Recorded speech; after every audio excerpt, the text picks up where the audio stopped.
दोस्तों, कश्मीर की घाटियों में चल रही जंग सिर्फ बंदूकों की नहीं होती, बल्कि दिमागों की भी होती है। कई बार आतंकवाद को खत्म करने के लिए गोलियों से ज्यादा जरूरत होता है पैटर्न को समझना। ऐसी ही एक कहानी भारतीय खुफिया एजेंसियों की है, जहां लगभग 1.5 साल तक भारत की रिसर्च एंड एनालिसिस विंग और आईबी इंटेलिजेंस ब्यूरो एक ऐसे टेरर हैंडलर की तलाश में थी जो कश्मीर के अंदर आतंकियों तक पैसे, मैसेज और हथियार पहुंचाने का नेटवर्क चला रहा था।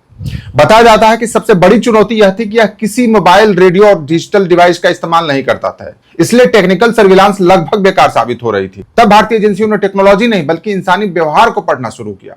शहर में तैनात अधिकारियों ने रोजमर्रा की गतिविधियों पर नजर रखी। तभी एक दूध वाले पर ध्यान गया।